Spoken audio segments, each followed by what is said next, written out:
everybody. Welcome to the Kimberly Cloud Show. I'm your host, Kimberly Cloud. I have two special guests here for the show today. Can y'all both announce to the world who you are and where y'all calling from? Hi, my name is Leslie Shaw, and this is my husband, Stephen Shaw. We are the authors of Who They Are and What They're Up To, a UFO book where we explore our theories about who is flying the UFOs in our skies. What else should I say? And we're calling from Southern California near Palm Springs. Oh, yes, we're in the deserts outside, just east of Los Angeles. A hot spot. Yeah. And I love y'all energy. Okay, we're going to start with Leslie. Miss Leslie, first you tell me about your past, present, and future, and then we're going to move to you. Okay? Sure.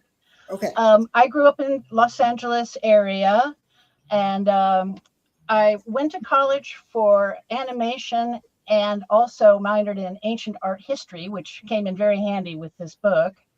Then I've been a journalist for the past 20 years, and I'm still working for the newspaper part-time. I'm a copy editor and page layout person for them. And we are working on our second book, where we explore our theories about more about Bigfoot and the Akashic Record. Okay, how about you, Mr. Shaw? Yes, I grew up in the San Fernando Valley in Woodland Hills. I went to elementary school there. I grew up in a family that came from wartime England. I just grew up with the knowledge that we had a family spirit guide called Old Glegley that protected and helped our family. So I grew up in kind of like what some of my friends would call like a haunted house, but it wasn't. So I didn't really talk to them about it very much. And I became a state licensed acupuncturist. I was that for 20 years in California and taught Tai Chi for 23 years. I grew up as a cabinet maker with my father, did 6 years in the military and the Navy. I've been a lifelong musician. I still am part of the Joshua Tree Philharmonic here up in Joshua Tree. And I just decided around about the age of 30 that I was getting tired of kind of not really knowing what was going on. I was having recurring incidents that were happening in my life that I could not explain. And the family spirit guide thing just didn't add up for me. So I've been on a quest really for me since about 1991 to find some answers. Well said. Miss Leslie, tell me about your journalism. What have you written about? And then I'll go to you, Mr. Shaw. Well, I'm working for a small town paper. We do a lot of covering about the potluck at the community center. So it's not like a big city paper. But also stuff at the military base too. Sure, and I covered the 29 Palms military base, the Marine Corps base out there, and also whatever happenings in Yucca Valley, and we'd get the occasional murder, and it would be exciting, Tell me about Tai Chi, Mr. Shaw. Like, what is Tai Chi? Tai Chi Chuan is loosely called like a moving meditation, but it's a lot more than that. It is what's called a soft style martial art, where you learn to use your energy, which is, they call it chi energy, to basically deflect at anything from like a bad conversation with a person to a physical fight. It's very well known, very well respected. It was one of these things that I was drawn to when I was about 17 years of age through the church I was going to at the time. And from there, I studied also monkey kung fu and hapkido, and I taught Tai Chi for 23 years. It basically changed my life in a lot of ways. I learned that, for one thing, I learned that I could get along with anybody in the world just by listening. A lot of it is listening and being sensitive. And it really helped me a lot with my acupuncture, being able to like listen to what a person's saying and feel their pulses and check their tongue. It's an amazing ability to have. And because I came from a very psychic family, I think that really kind of helped me in that way. Yeah. Well said. Both of y'all, now we're to the topic of the day, and we're going to start with you, Leslie. What do you know about UFOs? Well, gosh, how to start? Years ago, we started doing our research into UFOs. We're both UFO witnesses, and we believe Stephen's family have been victims of the abduction phenomenon. So as we started researching it, we noticed that UFO theories were not fitting UFO facts. So as our research continued, that became more and more apparent. And what we had to do then was throw out those theories that weren't fitting the facts and construct new ones. And the new theories, we believe, do fit the facts. Years ago, I read Admiral Byrd's diary. Have you ever heard about that? No, Miss Shaw. Admiral Byrd was a hero and adventurer from the 1940s, winner of the Medal of Honor, kind of a national hero and explorer. He flew over the poles in airplanes and stuff. And he wrote a diary that was found after he died about a meeting with the Ariani, a people living under the ice sheet of Antarctica. And when we were applying our theories to the idea that UFOs are coming from distant star systems and faraway star systems, that's where we were finding things weren't fitting. But as soon as we changed the theory to where the UFOs are being launched by a secret organization of people living underground and under the ice sheet, then suddenly everything started to fall into place. That's why they're seen 10,000 times a year. They live here. That's why they're so worried about our nukes. They're worried about being killed too. That's why they are stealing our cattle from the surface mutilating the cattle, because they live here and they have underground. We think they have underground herds of cattle that they need regular infusions of surface DNA from. It explains why they're abducting mostly Caucasian people, because we think they're a branch of the Caucasian race. Nordics. Admiral Byrd described them as essentially Swedes. They look like tall, blonde, blue-eyed, green-eyed Swedes.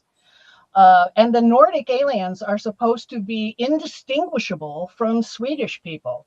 So that, and also there was the Valiant Thor evidence. Valiant Thor was an alien that landed in a Virginia field in 1957 and was taken to the Pentagon, and he advised the Pentagon for 3 years. Valiant Thor was a Caucasian, red-haired man. So we stopped thinking that UFOs are coming from distant star systems. And as soon as we looked at much more locally and much more here on this planet, then suddenly all of these theories started to click into place. Before I go to you, Mr. Shaw, I have a question for you, Ms. Shaw. Okay, so I talk about on my show sometimes, I've been visited by UFOs, but I wanted to know, the military, they use this telescope, this huge telescope, to look at distant planets. What if they were looking at planets hundreds of years behind us, and they go to those planets to help them or try to trade, secrets and whatnot? But if they go to the wrong planet that's more advanced than us, something could happen and they could get angry with us. I don't know. But tell me your theory on, what do you think about planets being hundreds of years, younger, what do you think about that? I don't know. I'm not sure I completely understand. Okay, so the question goes, let me tell you again. Okay, so the question goes like this. There are distant planets that are like under us. Like we're like in 2024. They could be like in the 1900s, 1800s, and not know how to create maybe electricity, or they need help. So right. What would happen if how can we possibly help those planets? Or should I say, those planets, why aren't they looking at those planets, those type of planets, so we can trade? Like, for instance, we need another sun. China has their own sun. And so, they have their own sun in a laboratory. So pretty much, I just wanted to know, what's your theory on planets that are behind us and planets that are ahead of us? Is that true? I see. Well, any distant planet, any distant star system, yes, people have no idea what it would take for us to get there. True. And one of the things I most like about our theories is that it doesn't require wormholes or time travel or interdimensional travel. In our theories, these creatures are living in our same time scape as we are. And distant planets are not really in our purview yet. We're spotting them with the telescope, but they're so far away, and we don't even have a clear-cut planet yet that we are for sure has life on it yet. Understood. But in our own solar system, we think these creatures have bases around our own solar system. And in that one way, they are extraterrestrial. We think they have bases on Mars, on the other side of the moon.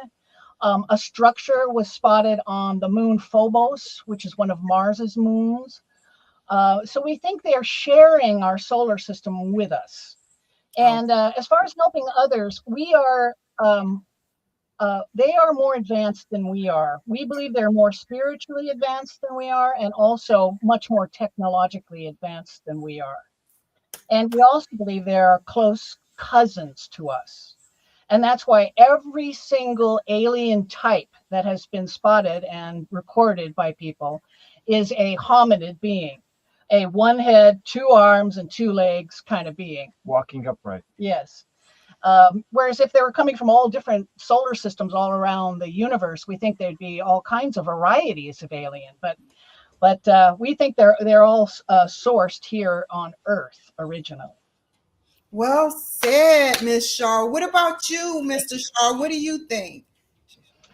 Well, I think number one that if we were to look forward in our galaxy, which means they would be less evolved because it would be further out on the arm of our galaxy, that we don't quite have the technology to be able to like go there to start with and say, yeah, okay, well, you're back like 200 or 300 years, less evolved than we are.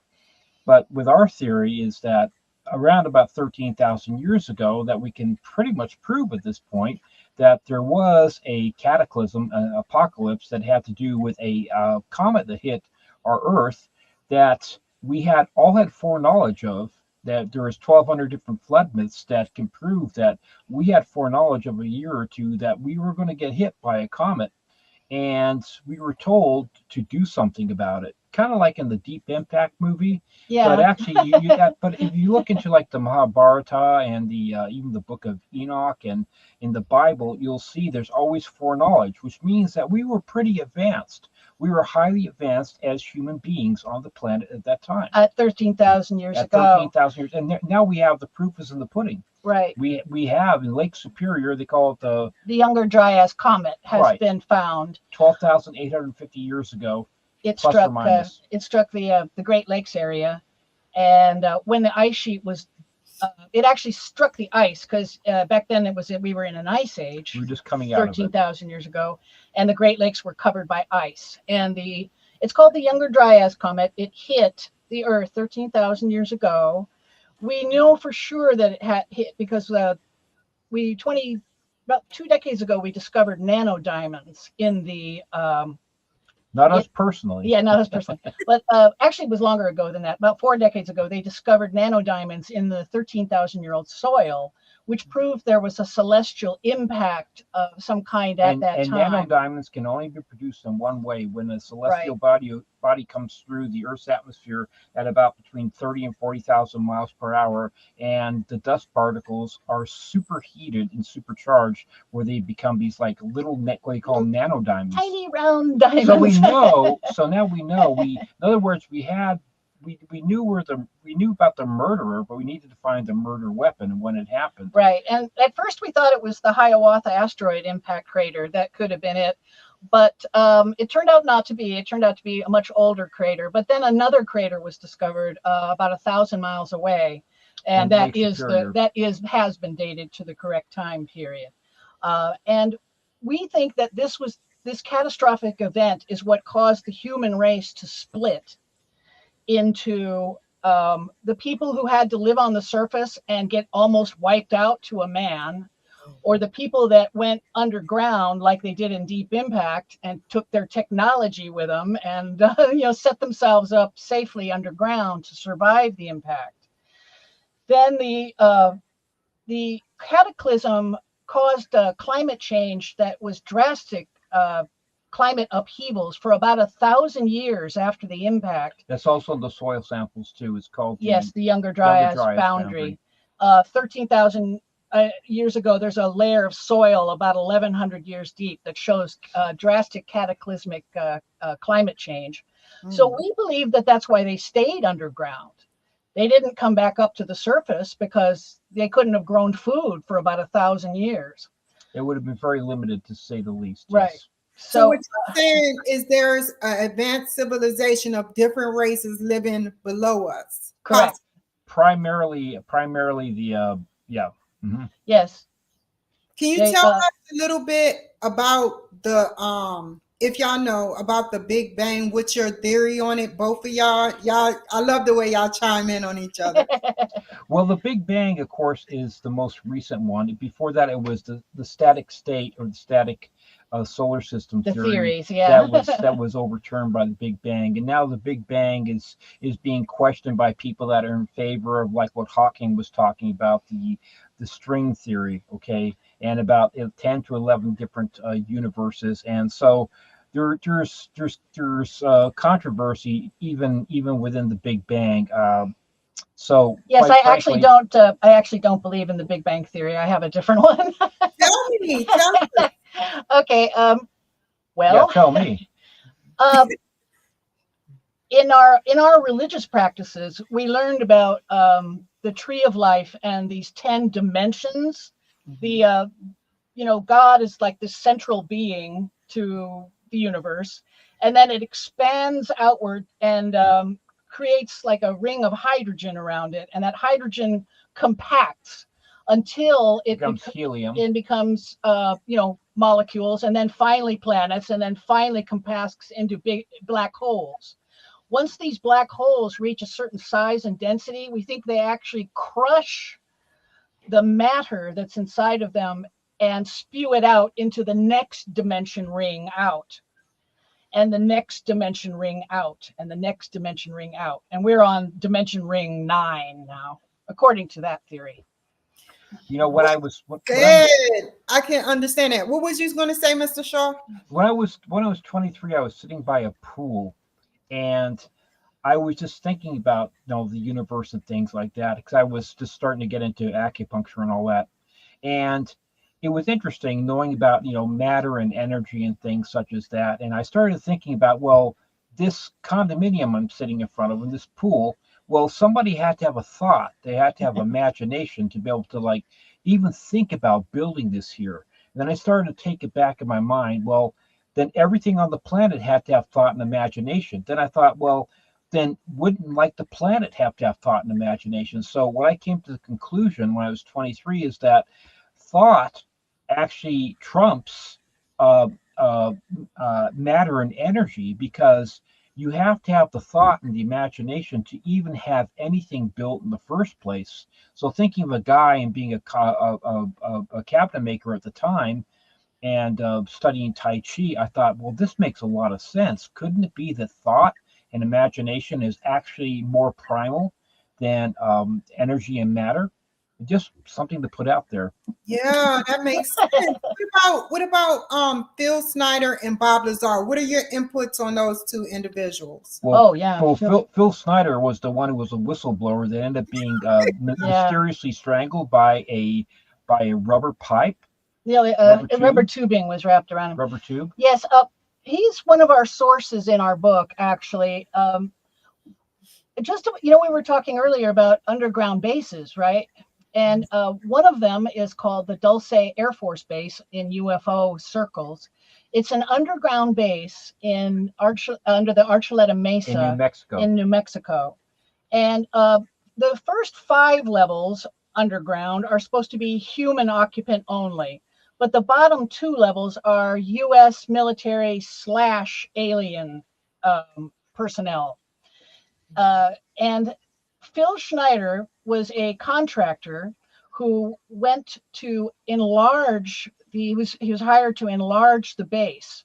And so they were drilling away and bringing down walls and stuff. And then suddenly a wall came down. And on the other side of it, he was face to face, he said, with a tall, stinky gray alien, to quote him directly. And he said there were both the tall grays and reptilians on the other side of this wall. And a firefight ensued where 66 black berets and green berets, I think he said, were killed. And Schneider himself had a couple of fingers blown off in the battle. Damage, yes. Mm-hmm. And then he went on a speaking tour telling the world about what he had seen. And then we think he had to be silenced by the government. he was not keeping his mouth shut, and he was found mysteriously Murdered. strangled by a rubber tube, which is a really, really bizarre way of like trying to kill yourself. And of course they called it a suicide. They always call it a suicide, you know. Heart attack, suicide, whatever, you know. In our book we what about Bob Lazar? What about Bob Lazar? What about Bob Lazar? Oh yes, we just saw a great documentary on him the other day. But yes, we believe his stories are true. I started reading about him back in 1988. And at that time, there was a lot of disinformation going around that he was a fake whistleblower and whatnot. But, you know, he was talking about way back 30 years ago about element 115. And yes, now we've been able to. Sure enough, they've been isolated. We've been able to manufacture it and reproduce it. And literally, it's what he was saying was true. And a lot of the stuff he's been saying has become, you know, reality, you know, and it's what he's saying is like, it's not beyond the belief possibility. So yeah, we know element 115 exists because we can make it. And Bob, he testified to the Area 51, of course, we know that is the secret base, but he said that his works were on the secret part of the secret base called the S4 area. Yeah, the other base wasn't secret enough, Area right? 52, yeah, Area 52. No, I'm talking about S4 on 51. So S4 was away from the main area of 51, and we were able to corroborate that it exists because people stationed on mountains looking down on Area 51 spotted convoys going out to that part of the desert, and then just these convoys disappearing underground. So we can confirm that the S4 area of Area 51 is probably real. And I very much believe Lazar. I very much do. Do you think that they're moving aliens, the ones that's above ground, like from secret base to secret base? How many secret bases are there? Do y'all know? Well, there used to be Wright-Patterson used to be the one at one point, which there might still be some activity there. Do you mean alien bases or right. Bases military? Secret military, yes. Well, there's Dulce, there's Wright-Patterson, there's Area 51, 52, there's probably up Mount Hayes, and the Black Pyramid in Alaska. There's most likely stuff in Britain, in China, in Russia. And Mount Mycenae in Italy. Yes, there's multiple. That's and even in Australia too. There's a mountain about that too. What happens is we think, back to 13,000 years ago, we think they sunk a bunch of these underground bunker things inside of mountains, because a mountain is the perfect thing. It's if it's a volcano, it's got a throat that goes all the way down to the core of the planet, probably. So you already have a elevator shaft going down, and they're high enough elevation generally where you don't want to dig underground below sea level to protect yourself from a tsunami in a low-lying area, because you never know, a tsunami could end up leaving a lake on top of you, right? So tunneling into a mountain is the way to go. And also volcanoes have these enormous empty chambers inside of them called magma chambers or lava tubes. And so they already have all these, it's high enough ground, deep enough underground, safe enough underground, and there's already all these open spaces inside of them. It's a good start. So we think that there's a mountain in France that's been penetrated, Mount Mycenae in Italy, Mount Hayes in Alaska, and Kailash in Tibet. Kailash in Tibet, Mount Shasta in your neighborhood up there. Well, I guess not exactly your neighborhood, but further north. And let's see, what other mountains? Oh, Mount Adams is supposed to have a huge amount of UFO activity. We think that might be another one. I believe it was Schneiderman who said that there are 1,200 underground bases Across the world. In the world, yeah. Do you think that their technology underground? Because what Phil Snyder said in his tape in '95 was that below is more advanced. Like they have like trains that can get you places way sooner than our structured trains up above. What do you think? Yes, they can go at 1,000 miles an hour. Exactly. Yeah, we think they do have a bullet train network connecting these spaces underground. Wow. Yes. How long do you think that they had it? They started putting it in. Okay, well, we believe that yes, our knowledge of these creatures. We should probably call them creatures. Well, people. Yeah, they're like us, right? They're just slightly mutated, different than us. But they, how do I put it?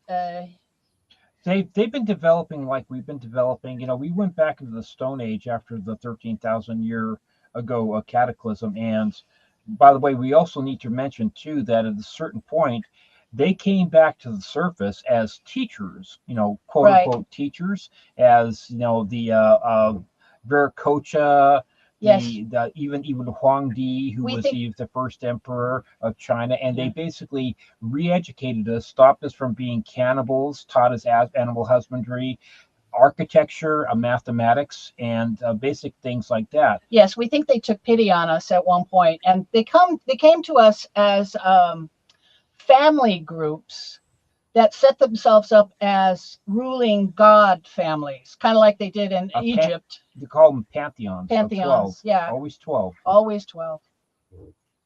So, like, do you think that people like these aliens can translate English from Spanish, from French, or, you know, I know we have translators today, but maybe their translators are more advanced. Actually, they use telepathy. Yeah, they when speak you to people telepathically. Get out of here. Yeah, see, the thing is, one thing I know from being a doctor is in studying this kind of stuff is that the human brain, you look at the earliest languages we have are like cuneiform or they're pictorial languages. When you think about a tree, you don't think about how to spell the word tree. You think about what a tree looks like. So in early languages, we would set ourselves up for doing something pictorial, like a pictogram. Okay, or like cuneiform. Okay, you do a picture, and it was understood that like this is representative, yeah. and then you can get more complex after that. So actually, language today is actually a derivation, and it's more divorced from the original idea of what a tree would be or what a creek would be. So yes, so thinking in the terms of being telepathic, you see symbolically. So when you actually are communicating with somebody that's like us, you put that symbolic picture, and then it doesn't really matter. And I think that's more evidence of our theories being correct in that they are able to be telepathic with us.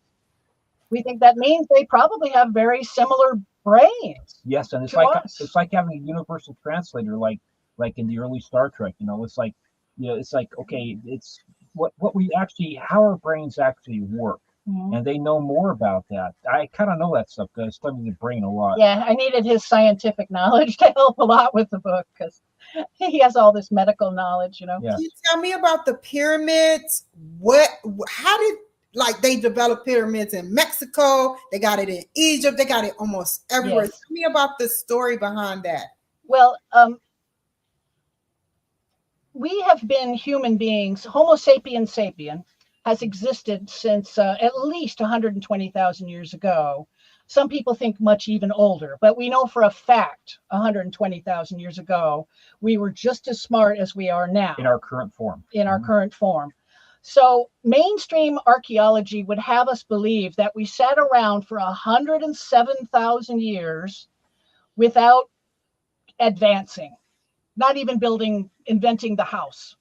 Or the wheel. And we were hunter-gatherers this whole time. We didn't invent anything. And then suddenly 13,000 years ago, we got some gumption up and decided to start making stuff.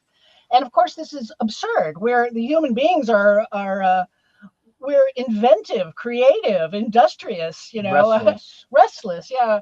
Whatever bad you might want to say about us, we're also pretty busy. And to build a pyramid, you have to be able to understand what a blueprint looks like. You have to be able to develop a blueprint. Right. You have to have language. You have to have mathematics. You can't just say, let's put a couple of rocks here and see what happens. So we think that the human race in this 107,000 year time period advanced into highly technologically advanced beings.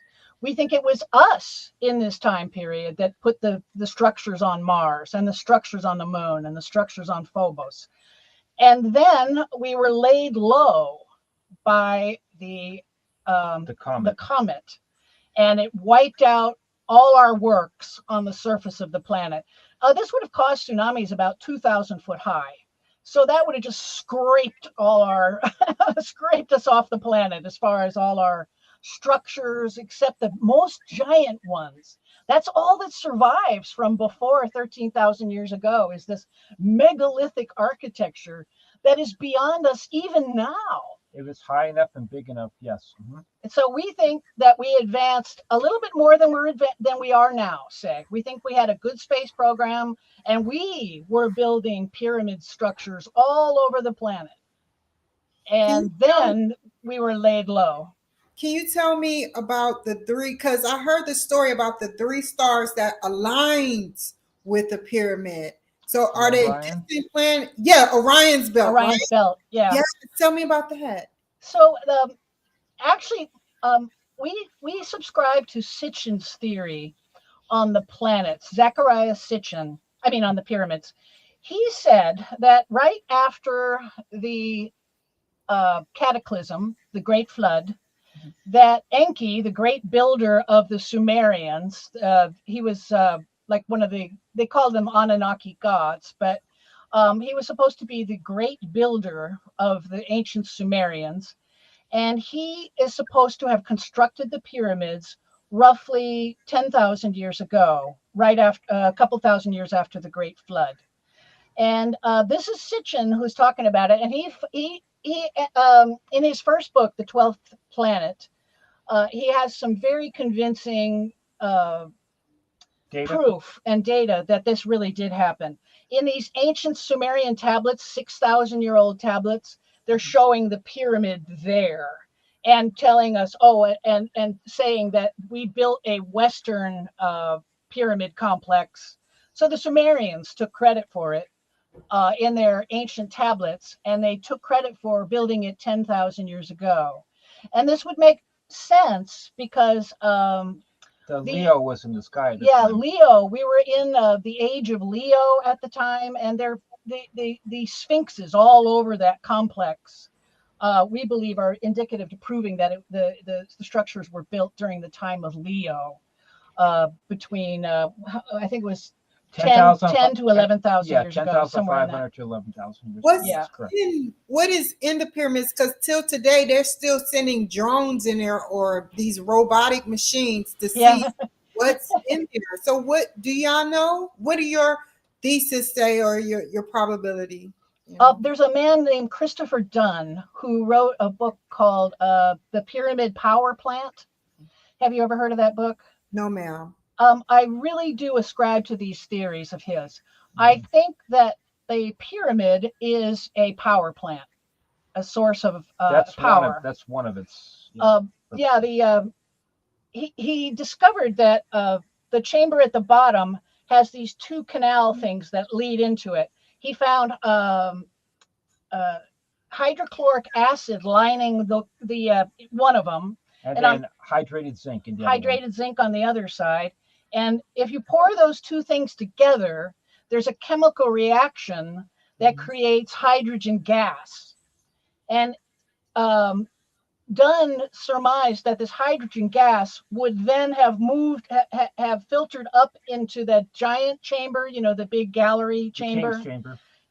And that one was and in there he surmised that there's all these niches along the side of the wall in that chamber. He thinks there might have been equipment inside all of those niches that helped to excite To turn it into a microwave frequency. the basically. molecules of hydrogen gas and possibly utilize them in various different ways, as producing electricity or microwave technology. It was a power plant and a communications device, and also maybe even a transporter system too.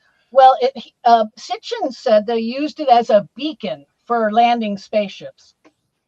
Wow. Can y'all tell me about dang, I lost the thought. Spaceships. Speaking of pyramids, you know, y'all said that inside it turns into like it's basically a satellite a little bit, right? Sort of.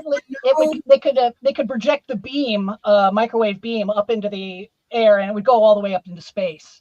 So it would have been a perfect beacon. Also communications. Yes, it was a multi-purpose. Possibly, yeah. Yes. It was never a tomb. Yes, that much was certain. Tell me about the Bermuda Triangle. What purpose is people are getting lost out there? What is the purpose between that?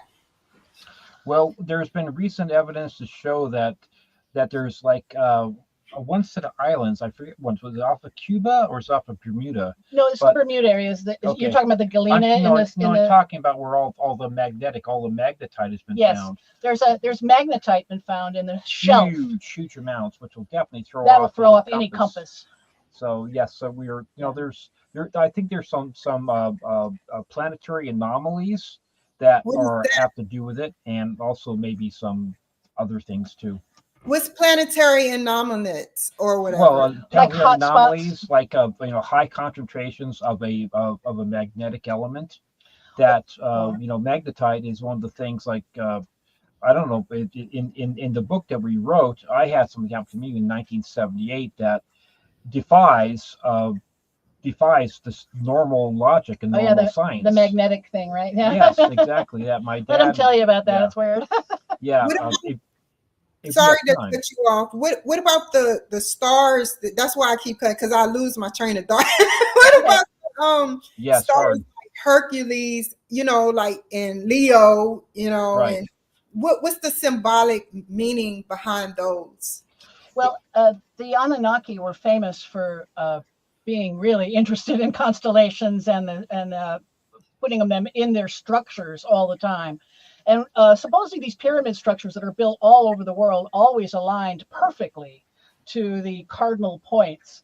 And now we're discovering that a lot of these structures, when they aligned to the cardinal points, was actually much longer ago than we previously thought. For instance, Teotihuacan in Mexico City, the cardinal points of the structures there aligned to when the North Pole was actually in the Hudson Bay, and then we're talking over 12,000 years ago.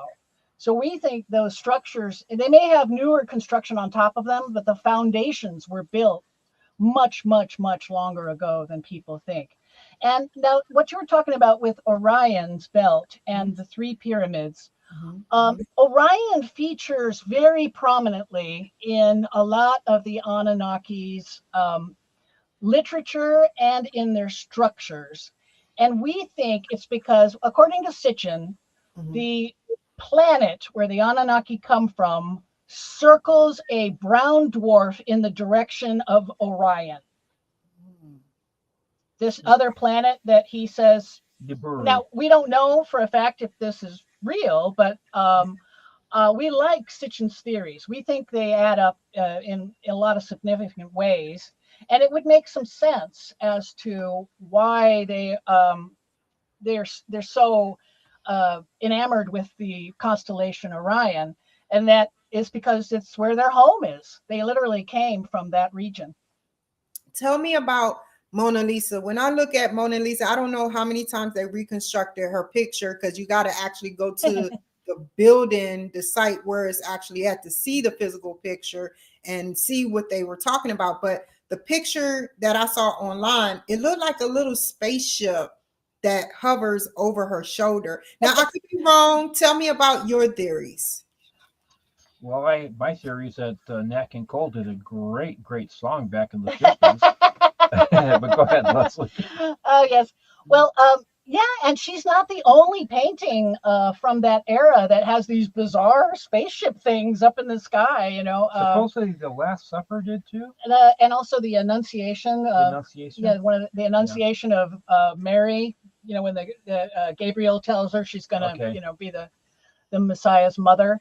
Yeah, up in the sky, there's a spaceship with a beam coming down out of it. So certainly Da Vinci was interested in the UFO phenomenon, and we think that's basically they are meant to be spaceships up in the sky. In fact, a really good book for your audience is called The Gods of Eden, written by William Bramley.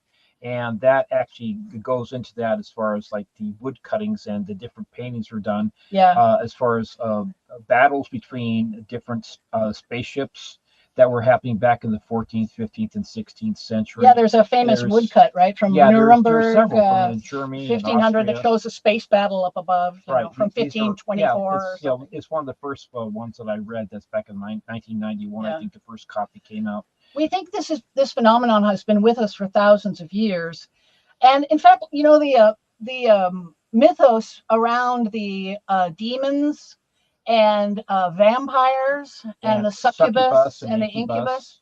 We think this is sourced in the alien abduction phenomenon, because you know, they come at night, they are powerful, they can hypnotize you, paralyze you.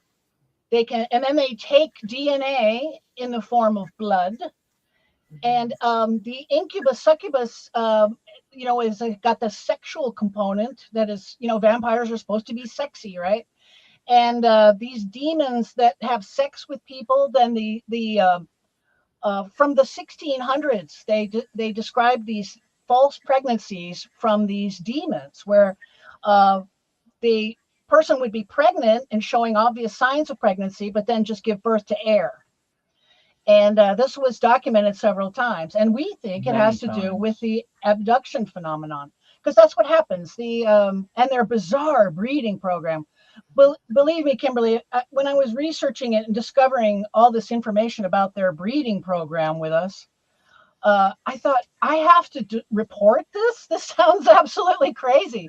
But they are doing it. They take women and impregnate them. Then 4 months later, they take them again and they steal the fetus. And then sometimes years later, they're taken again and introduced to their alien hybrid offspring. But in between all that, the doctors that, you know, of course, now we have ultrasounds, right? So with 21st century medicine, the doctors can confirm that, yes, you were pregnant, and now you've come in here. It looks like you were never pregnant at all. Right. I mean, the placenta, everything is taken. It's vacuumed out. It was not an abortion. It was not a miscarriage. And they can actually prove. And so it happens to some of these women 2, 3, 4 times. Yeah. So all their children stolen away, you know. We talk about Bob Dylan. It was a quote that he said. He said that, you know, he's doing it for the man up there, the head man in charge. Do y'all remember when he had that interview? He said that he's living and doing his music because of the man, the head of the state. He said something of that sort.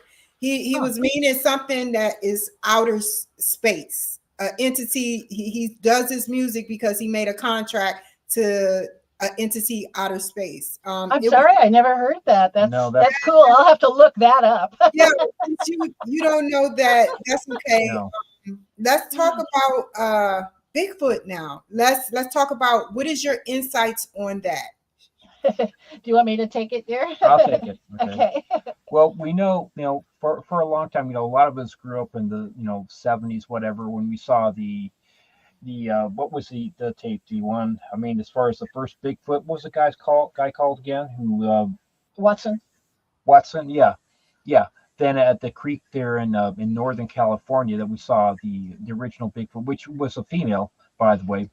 And you're talking about the Patterson Gimlin film. The I'm Patterson sorry. film, yes. Yes, okay. yes. So anyway, that was, it was very famous, and since then we've met some people that have gone back and found the site where it originally occurred, which is interesting. Yeah. But anyways, since then, there have been, we've developed with DNA and being able to, check genomes and that kind of stuff. So they set up in Northern California in different areas. They set up these traps where they could capture water, and you can tell what kind of fish are there, what type of animals are going through there. Right. It doesn't matter. So and they've actually isolated isolated a genome that is definitely a primate or a human primate, cross that is not been ever identified on the Earth, period. So according to DNA proof, we now know that there is an unknown primate living somewhere in the Northwest. Do you think that they're a smart species? I believe in Bigfoot. Do you believe they're smart? Because they're never captured. So they know they have, no. So what do you think? We think that they definitely have a direct connection with our cousins, the UFOs. Yes. From what we can tell, that they are telepathic, or at least partially telepathic. They care about their deceased. They're very they have a reason what they're doing. We think they could even be as simple as being like sentries, or like yes, that's what guards. That's what I think. I think they're in league with our cousins underground, and our cousins underground, I believe they are using Bigfoot and the Yetis as sentries to guard the entrances to their underground worlds. And that's why, have you ever heard of Lake Rupkund in India? No. Up on it's about 14,000 foot elevation. Yeah, it's really high. It's on the slopes of Mount Kailash, and this Mount Kailash is another one of these UFO underground bases that we believe. It's actually called Shangri-La in the mythologies. This underground city in Mount Kailash, and Rupkund is on the slopes of Mount Kailash at the border of the India and Nepal border. Near China too. In India, and this lake, they discovered thousands of skeletons, human skeletons. And everyone was like, well, why? They're above the tree line at 14,000 foot elevation. Why would there be 1,000 skeletons in this lake?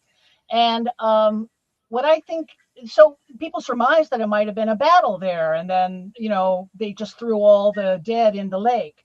But that doesn't turn out to be true, because what they're doing, they're DNA testing these skeletons and finding they span over 1,000 years, and they're all different races. Welsh, Gaelic.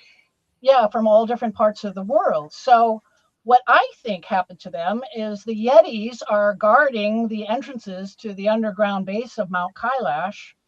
And when explorers and humans just get too close, they kill them and throw them in the lake. A lot of these skulls have been bashed in too. Looks like they've been bashed in with a club.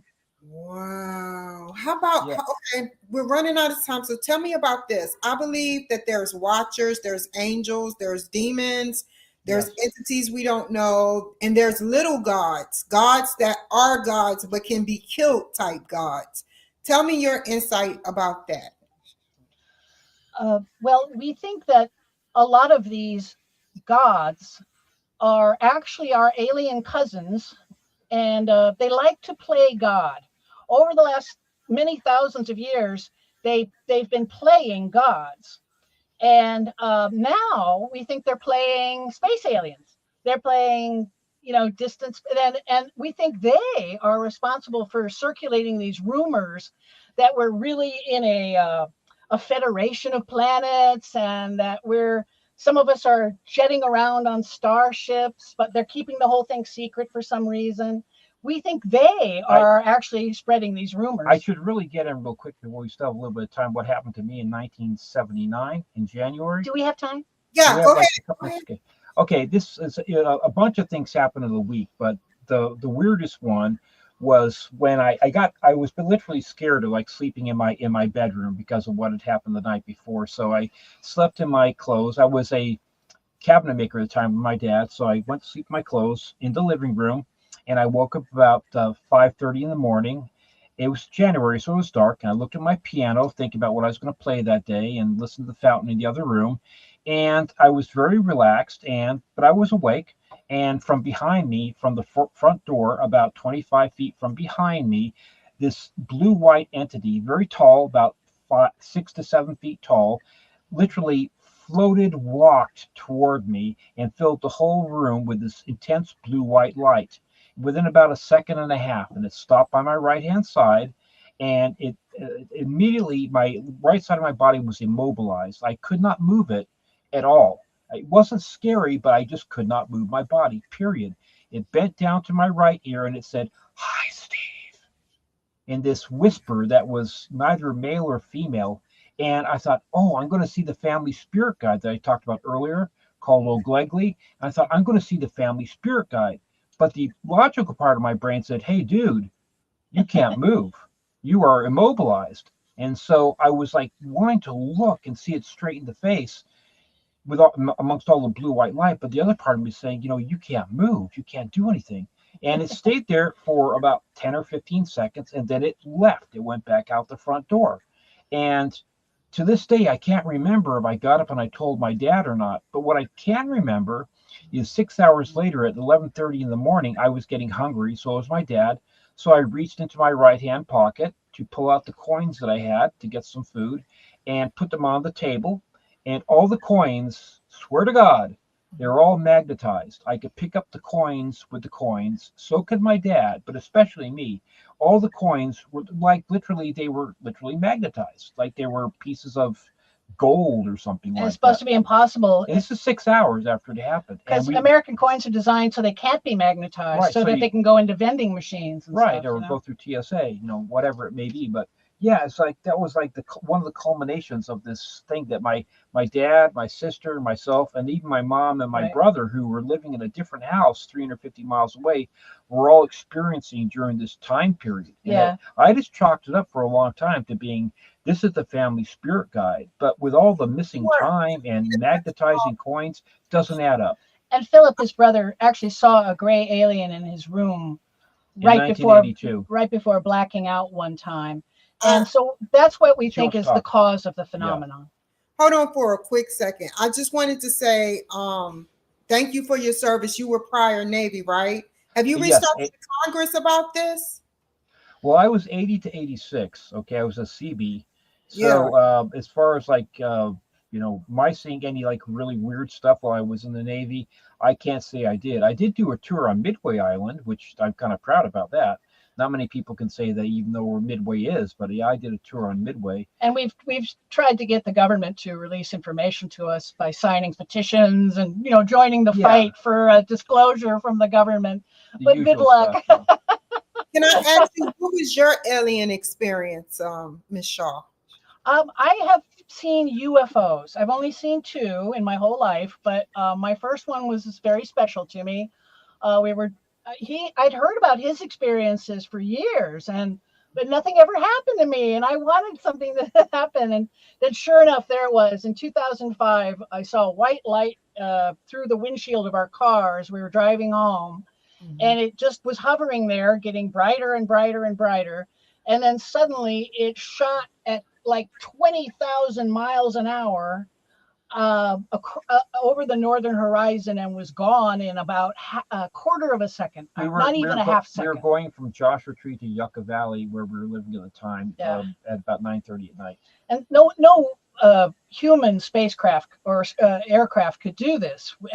Also, it took off at speed, full speed, just from dead stop to 20,000 miles an hour instantly. Then the second one happened where we live here currently. Yeah, we look in the sky and 2020. There's another big white ball up in the sky moving at impossible angles, making V turns in the air, sharp angular turns at full speed. And then it too shot away over the northern And it was horizon. completely soundless. This one was bigger, actually. Yeah. It was almost like a greeting to us because we had just moved. I swear to God, we had a very small area of the sky we could see at that point. Yeah. We have a A very, little very tiny small yard, backyard. So it was literally like saying hello, in a sense, because this phenomena for me has followed me to at least 6 different houses. Yes. And it's followed my family through at least 3 different generations, from Germany to England to California. Yes. And it's happened to multiple people in my family and multiple generations. That's what we discovered with our research is the alien abduction phenomenon. They're not taking a bunch of different people. They're taking, they find a genetic strain, a DNA strain they like that meets their particular preference for whatever reason it is. And then they prey on that for years. They'll take that person again and again and again and again through their lives. Then they'll start taking their children and they'll start taking their grandchildren. So we think that's what was happening with his family. Yes. Where are y'all going to go in the future? You guys out there, give them a round of applause, man. They're very smart, intelligent individuals. Where are y'all going in the future with your UFO sightings, your Bigfoot research, and everything else, and your book? I am. We've started writing the second book. We're going to talk more about Bigfoot in that. We didn't talk about Bigfoot much in the first one, just a little glancing on it. And we also want to discuss the Akashic record in the next one. We believe that's integral to our research. And we are on Instagram now, where I've published a list of Stephen's family's bizarre phenomenon in a long series of things that have happened. So if people want to hear more about that, go to our Instagram page and listen to read about these experiences. And it's at leslie.shaw.author, and Leslie is LESLIE, and .shaw SHAW.author. And then our website, it was whotheyarebook.com. We have reels and we have lots of stories and also excerpts from the book and some blogs. We plan on in the future getting some of my musical compositions, even some of my parody songs on there too. Because I am a professional musician. He's a musician. So we're going to put him on Instagram. Flesh it out a bit more too. Add a little bit of humor to it. And a little personal quality. Little personal qualities too. Where do you think that we are going, like a century from now? Where do you think we will be based on your research? Y'all have done extensive research. Oh, yeah. So tell me, what do you think a century from now is going to bring, where your grandchildren and your great-grandchildren are raised? I actually am a little frightened about the future. Especially even when you get people like Musk and other people that are saying, we got to slow down on the AI, so we got to. We're a little scared of AI. A little bit scared about that. That's fine. Yeah. We all saw the Terminator movies, Do you believe that robots? I just have to ask, that robots don't act in negative ways unless they are programmed to act in negative ways? Like with viruses and stuff. If we were smart enough to answer that question, I could give you a definitive. But I don't. But that's the trouble with AI, is that it's a thinking computer, and so it can change its own programming. They're a learning computer, so they're constantly evolving their own. There was that guy who was forming a relationship with this member, and she was actually saying that you should leave your wife because I'd be better girlfriend for you. And this is a few months ago. Just a few months. They did a test run, Chat GPT with the AI, and this computer is trying to get this guy to kill his wife and marry her or something. It's like, what? There is concern as far as like if we don't kill ourselves in 100 years, God knows where we would be. Quite frankly, we're hearing some interesting stuff that wasn't in our book because it's kind of something we've heard new. There are new theories emerging that when Eisenhower kind of met with the aliens, the Nordic aliens, and set up this, this deal where we'll keep the secret of your existence, and you can give us dribs and drabs of your technology. And the aliens wanted us to denuclearize. That was their goal. And they didn't get what they wanted. And that's why they're following our military every single time we go out. They're terrified of our nukes, that we're going to blow up the world and kill everybody, including them. And that's why they're behaving like they have skin in the game, because they do. Supposedly, they set up a deal where full disclosure was going to happen later on in the century. But we didn't keep our end of the deal. That date has come and passed. And that date has come and passed. And we think that that's why they're doing these weird kind of messaging to us. They're making crop circles and trying to talk to us that way. They did that crazy slow flyby over Phoenix, Arizona. Yeah. They did the entire state of Arizona From and Nevada. making sure they went over the biggest population center, nice and slow. And then there was the Battle of Los Angeles in 1942 that happened during the war. Yeah, we think they were trying to create contact with us in 41, and or 42 rather. But we had just been bombed by Japan on 41, December 7th, 41, and this was just a few months later when they showed up over the skies of Los Angeles. And our military was on very high alert because they thought Japan might attack the West Coast. Yeah, the submarines were spotted. And so we reacted instead of like, hey, they were like, hi, let's be friends. And we shot everything we had at them. Can I tell y'all something about Y2K? Or do y'all believe in numbers? Oh, numerology, you mean? Yeah, numerology. Yeah. Okay, so you got Y. Limited. Yeah, Y, which equals 27. Because A is 1, B is 2. So you got 27 for Y. And 7 plus 2 is 9. And then you got 2. 9 plus 2 is what? 11. And then you got K. Y would be 25, wouldn't it? Or so, no, you're right. 25. 7 plus 2 is 9. Yes, K is 11. That's 9/11. I don't know. That reminds me a lot of that QAnon guy who recently died in a off-roading accident. And I have a memory system I developed where I can remember anything by changing numbers into letters and then making the letters into sentences and then into whatnot. I got through acupuncture college by doing that. I learned all the important points like within a week, and I put it into my long-term memory. So yeah, this thing as far as like numerology, it can be used for good and for like really nefarious purposes. We think there are some structural numbers built into the universe. Yes, I do agree there. For instance, we're supposed to live 108 lives. The number 108 keeps surfacing in old mythologies. Tai Chi has 108 forms. The 108 movements. And then we're supposed to, each one of us is supposed to live, according to these ancient religions, that we're supposed to live 108 lives. We get 108 chances to break free of the wheel of samsara and advance to higher dimensions, so to speak. So we think numerology is real. It exists. It has merit, but we just don't know how far to take it, before reading into things that aren't there. You know what I mean? Right. Yeah, exactly. Well, not experts on it though.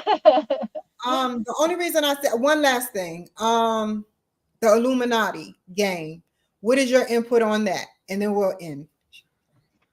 The Illuminati, the game. They may be these ancient secret societies that did exist. For instance, the Sumerians in their 6,000-year-old tablets, they talk about the priest class. And this priest class were kind of like the druids of, the ancients. Ancient Ireland. Yeah. So you get these upper echelon people that are the people with the wisdom, the holders of the wisdom. And are they really Anunnaki? Are they really aliens from this other planet? Or are they just us? But in, these secret societies have existed for at least 6,000 years that we know of. And we think they do exist. They exert control, and as far as how much control they actually exert these days, like the Freemasons and the Illuminati, and the Knights Templar, which evolved into the Knights of Malta. we can't really say on that because we don't belong to any of them. Yeah, they didn't want me. But we've had, I don't know how many presidents, like 10 presidents that are members of the Freemasons, and right. of course the Illuminati were the highest echelon of the Freemasons, supposedly. Well, 33rd degree Freemasons. All the way up, people. Well, but they didn't let us in, so we don't know much more. We didn't. Well, we didn't try. We didn't try. Do y'all have any advice to give to people that spotted UFOs and want to tell them that website where to contact the UFO sightings website? Let's see here. Well, number one, obviously, almost everybody has a camera these days, and probably you want to contact your local MUFON. I think Leslie's looking up. Yeah, MUFON. Yeah. Oh yes, MUFON, of course. Yeah, MUFON, of course, and stay calm and here try it is. and take Go ahead. UFO sightings in North America jumped nearly 6,000 to 6,000 in 2019, and that was. Oh, I'm sorry. No, she's asking who to contact. Yeah, We're looking it up right now. Sorry. It's in our book, and our book. We did a very nice. Buy the book. We did a very nice. It's index. In there. we put in a reference for every chapter, a lot of references, and also a very nice index. But it's not hard to find online. It's just type in where to do UFO reporting. There's an official government site where people are supposed to report their UFOs, and then MUFON, of course, has a lot of databases, and they take reports as well. Also basically notated too. I encourage people to write down when it happened, what time, what part of the sky they were seeing it, and find out if any neighbors also saw it to get corroborating evidence. Yeah, that's basically, a good idea. It's always important to have like more than one witness and get the time and the date. When my first UFO I ever saw when I was about 10 years old, I called Griffith Park Observatory the next day after I saw this bright, large orange globe that was floating from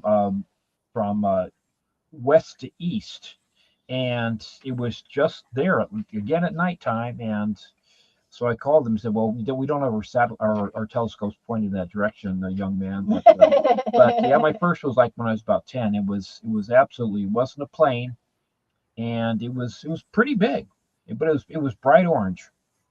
Well said. And in California, they have orbiting UFOs that orbit red, white, and blue and yellow or something. Have y'all seen that? No? No. I've always seen the ones. I've seen the orange one. I've seen the white one. Oh, we hear a lot about green ones. Greens tend to, definitely up north. We talked to, when we were on our book tour, I talked to several people that actually had seen the green orbs. Orbs up north, and they were floating like maybe only 100 feet above the ground. Moving horizontally into our space. Horizontally, exactly. So sometimes in groups. We see the Fravor testimony. He's the pilot that first saw the Tic Tac off the the Nimitz carrier group saw the Tic Tac off the San Diego coast. That was a 40-foot long Tic Tac, and obviously big enough to house humans or any pilots inside of it. But a lot of the UFOs that are being spotted are these silver or clear crystal orbs. Mm-hmm. The pilots on the East Coast keep running into these. They're 15 foot in diameter, clear sphere, looks like clear glass, and inside of it is a black cube. And when these things hover, this cube is spinning quite quickly.